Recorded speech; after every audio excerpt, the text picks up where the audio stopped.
Welcome to the film analysis, today with The Searchers by John Ford.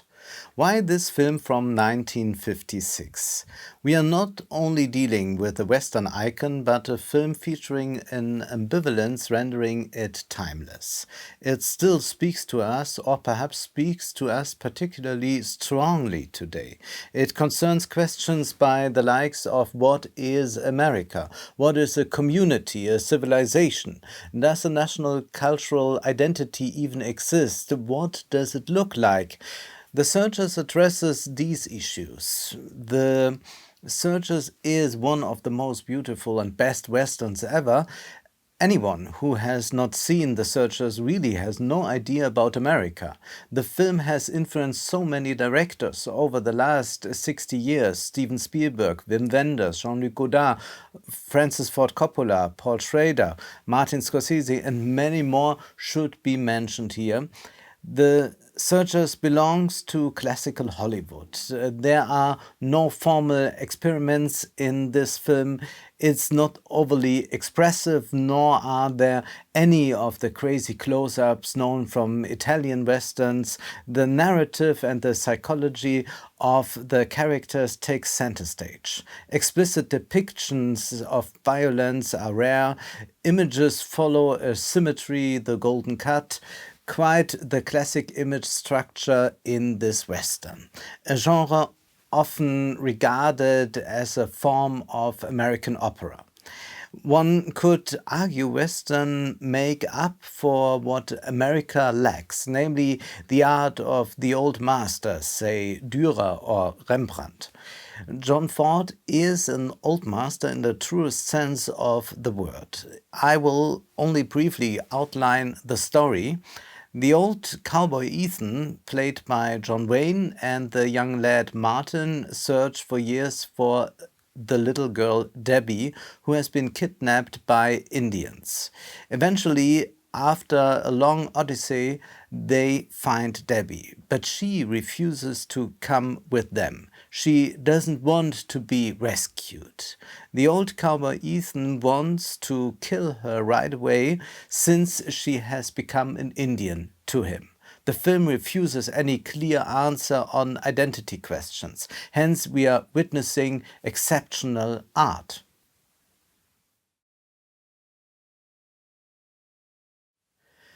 The film begins in Texas in 1868, 3 years after the American Civil War and the defeat of the southern states. Ethan is one such southerner. He returns home to his brother Aaron and Aaron's wife, a woman with whom he seems to share a special bond. There must have been quite the love affair, but we are not finding it out. John Ford only hints at the drama in a brilliantly subtle way. In addition to Aaron and his wife, children live on the farm, and there is also Martin, a part Indian. He is introduced spectacularly on horseback, even bareback, jumping off like an Indian. Martin is initially seen in the shadows, rendering his skin particularly dark. He is 1/8 Cherokee, as he states, but otherwise he is English and Welsh.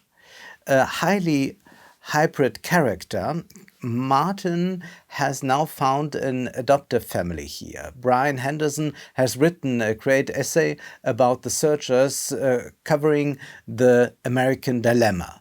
And he says, there are historical reasons to think of the integration of Native Americans into white American society in terms of adoption.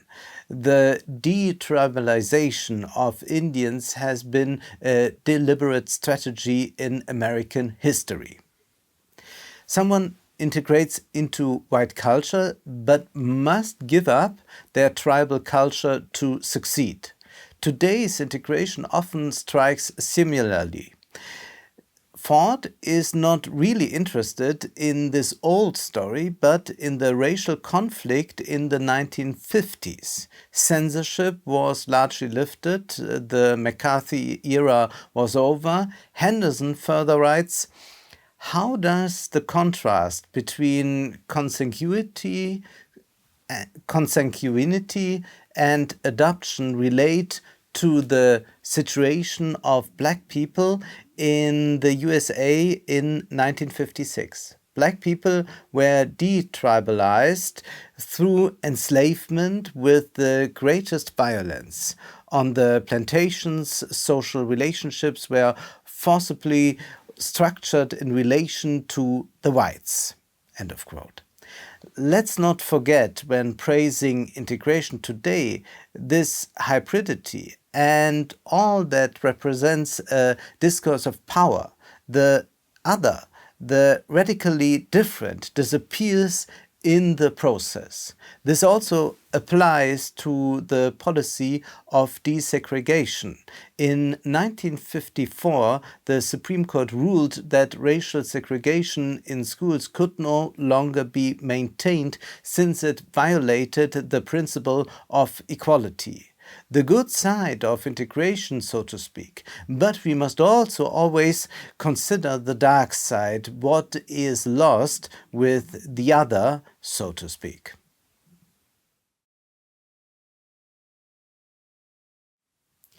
This adoption or integration into society carries obligations. Martin must fight his own people. He must shoot Indians, and he will also later scare away an Indian woman he is flirting with. So how do you become part of a community? A harsh Bible section reads as follows in Luke Psalm 14, verse 26. If anyone comes to me and does not hate his own father and mother and wife and children and brothers and sisters, yes, and even his own life, he cannot be my disciple. Quite a lot is demanded of the integrated person as the searcher's plot unfolds. The Indians wipe out the whole family, only Debbie is kidnapped. Meanwhile, Ethan and Martin have ridden off. Debbie, it turns out, has not been baptized. They set off in search of her.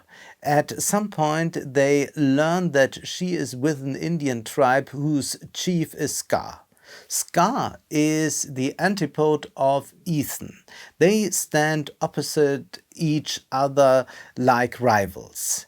But this is also where the film's anti-racism shines through, because it shows that there is a kindred spirit between the two. And that weighs heavier than the blood relationship. They also speak each other's language. John Wayne's face appears darker in the shadow of the brim of his hat, as if Scar and he were somehow the same. And there's almost something like a homoerotic attraction. And Ethan will later scalp him, as Scar would do. Both are the losers of the story.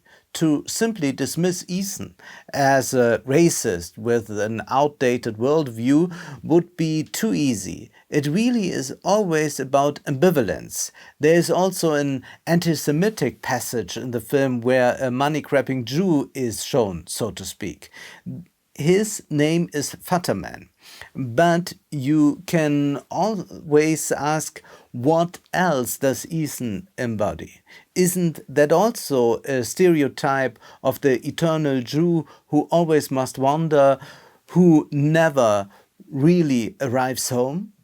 In her article on this Western, cultural scientist Elisabeth Bronfen also asked herself what Scar all is about. Bronfen writes, both must be sacrificed so that the process of civilization can prevail, in which borderline figures like Martin and Debbie are more viable because they know several sides of the conflicting groups and can thus advocate a negotiation of cultural difference. End of quote. But that means the disappearance of the radically different, the price for globalization, the convergence of humanity radically excludes differences like Ethan and the chief here.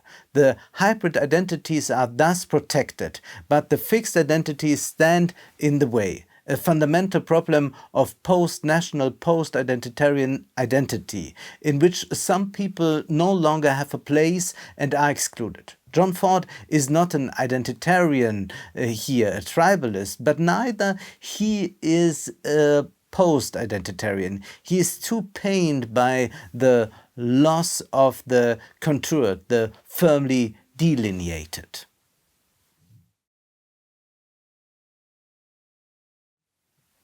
We are constantly experiencing this ambivalence today, even in Europe. Think of Brexit, a return to national cultural identity. At the same time, we have the EU. It says we are all the same. Nation states and cultures are outdated constructs. But after watching The Searchers, a question arises. What if both positions are in some way reductionist? John Wayne as Ethan once again embodies the one who cannot be civilized, but only in the difference can a fundamental sameness be recognized, that between Ethan and Scar.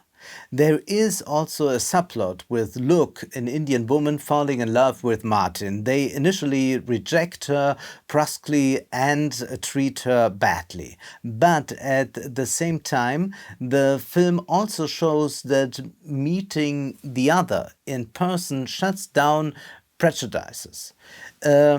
Metaphysical framework of fixed identities, as in the 19th century, is then no longer tenable. It is interesting that Martin later scares Luke away, but they do not kill her. The cavalry kills later in an attack on an Indian village, which is incredibly brutal and horrible. You just see the bodies lying around. The attack also kills Luke afterwards. Martin weeps and mourns, and Ethan also says this is a big problem somehow. While we see the official America here, it's not the whole nation. The film also concerns the buzzword anti-Americanism. You must ask, who is being criticized? Is the criticism of America directed against the government or against the people? Do people and government overlap? The Searchers leaves us with ambiguity once more.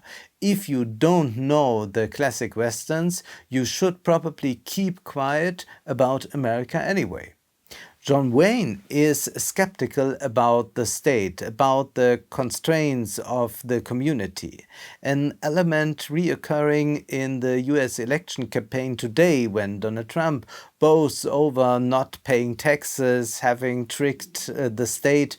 Ethan cannot and will not accept the state's monopoly on violence. That's why he takes the law into his own hands. We still find this to a certain extent in the USA today with its liberal gun laws. The film ends on an uplifting note. Civilization triumphs, the warming community prepares a nest for us, the adopted 8 Indian Martin becomes a full-fledged relative and marries. And yet there is a big but.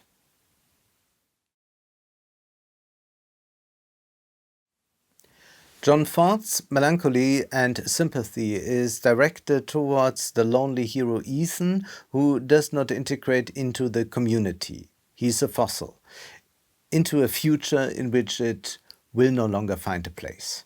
Ethan cannot enter the community, as the furious final scene clearly indicates. Ethan and Martin take Debbie back to the farm, a great reunion. The camera is inside the house and looks out through the open door.